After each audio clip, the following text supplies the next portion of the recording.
আসসালামু আলাইকুম, welcome back to my channel. কেমন আছেন? আশা করি ভালো আছেন। আমার আজকের রেসিপি হচ্ছে লইট্টি মাছ রান্নার রেসিপি। খুব সহজে অল্প মশলায় কীভাবে লইট্টি মাছ রান্না করা যায় একদম।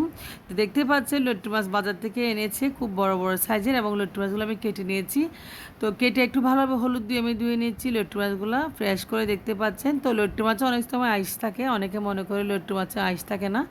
আসলে লইট্টি মাছে আইস অবশ্যই থাকে। এভাবে ভালোভাবে আপনার হাত দিয়ে ঘষে ঘষে হলুদ দিয়ে লইট্টি মাছটা ভালোভাবে ধুয়ে নেবেন। দেখতে পাচ্ছেন এভাবে আমি ধুয়ে নিয়েছি। যারা ব্যাচেলার রয়েছেন তারা অনেক সময় লইট্টি মাছ আসলে বাজার থেকে আনে, তো আপনারা একবার খেয়াল করবেন কীভাবে আমি লইট্টি মাছটা ওয়াশ করতেছি।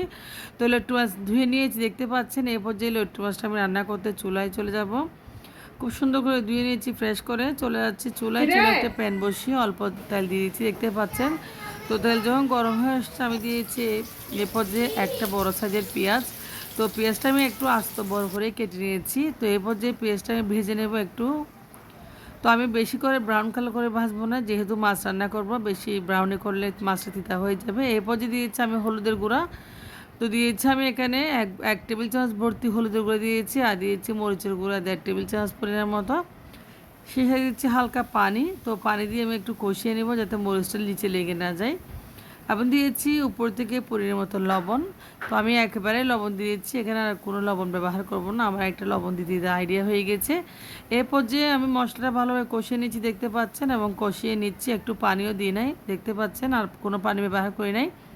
তো দিয়েছি কাঁচামরিচ, কয়েকটা কাঁচামরিচ একটা ভালো ফ্লেভারস পাওয়া যায় লইট্টি মাছ রান্না করার সময়। তো আমি কোনো মশলা ব্যবহার করতেছি না আজকে লইট্টি মাছে, গরম মশলা ছাড়া আমি লইট্টি মাছ রান্না করতেছি। তো এখন লইট্টি মাছটা আমি দেখতে পাচ্ছেন মরিচ মশলা আমি ভালোভাবে কষিয়ে নিয়েছি। এরপর যে লইট্টি মাছটা দিয়ে দিচ্ছি।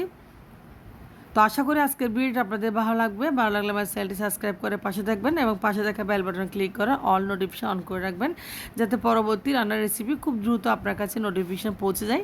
দেখতে পাচ্ছেন এরপর যে লইট্টি মাছটা আমি হালকা একটু নেড়ে চেড়ে দিচ্ছি। আর আপনারা জানেন লইট্টি মাছ খুব নরম প্রকৃতির। লইট্টি মাছ একবারে নেড়ে চেড়ে দিতে হয়, আর পরবর্তীতে তেমন নাড়াচাড়া করা হয় না, কারণ লইট্টি মাছগুলো নেড়ে চেড়ে দিলে খুব সহজে ভেঙে যাবে, সবাই জানেন আশা করি। তো দেখতে পাচ্ছেন লইট্টি মাছ আমি নেড়ে ছেড়ে ভালোভাবে মরিচ মশলা মিশিয়ে নিয়েছি। এরপর যে দেখতে পাচ্ছেন খুব সুন্দর একটা কালার এসেছে, আর কাঁচামরিচ ধনিয়া পাতা লইট্টি মাছ দিয়ে লইট্টি মাছটা অসাধারণ লাগে। তো এরপর যে দেখতে পাচ্ছেন একটু পানি বেরিয়ে আসছে, একটু ফুটতে শুরু করেছে, আমি ঢাকনা দিয়েছি। তো 5 মিনিটের জন্য, 5 মিনিট পরে আমি আবারও চলে আসবো। দেখতে পাচ্ছেন 5 মিনিট পরে আমি ফিরে চলে আসলাম। তো লইট্টি মাছ রান্না করতে আজকে 15 মিনিট সময় লেগেছে। এরপর যে দিয়েছি আমি ধনিয়া পাতা। তো ধনিয়া পাতা কাঁচামরিচ লইট্টি মাছের আসল জাদু। লইট্টি মাছের ধনিয়া পাতা কাঁচামরিচ দিলে আসলে লইট্টি মাছটা খেতে ভালো লাগে, তো না হলে আসলে তেমন ভালো লাগে না। লইট্টি মাছের জন্য ধনিয়া পাতা আসলে খুব একটা ইম্পর্টেন্ট ইনগ্রেডিয়েন্টস। দেখতে পাচ্ছেন লইট্টি মাছটা আমি ভালোভাবে নেড়ে চেয়েছি চারপাশ দিয়ে, একটু হালকা আছে। এরপর যে ঝুলগুলো বেরিয়েছে লইট্টি মাছের পানিগুলো যে ভিতর থেকে বেরিয়েছে, এগুলো অনায়াসা টেনে নিয়ে যাবে। তো আমি সে পর্যায়ে লইট্টি মাছটা আজকে রান্না করব। দেখতে পাচ্ছেন আমি আবার ঢাকনা দিয়েছি 5 মিনিটের জন্য। তো 5 মিনিট পরে চলে আসলাম। দেখতে পাচ্ছি লইট্টি মাছটা এখন অলমোস্ট ফ্রাই হয়ে গেছে। আমি এখন চুলা থেকে নামিয়ে নিব। খুব একদম সুন্দর একটা কালার এসেছে, এবং একটা লইট্টি মাছও ভাঙে নাই। দেখতে পাচ্ছেন এই লইট্টি মাছটা আসলে গরম ভাতের সাথে অসাধারণ লাগে। তো আপনারা ভালো থাকবেন। আল্লাহ হাফেজ, আসসালামু আলাইকুম।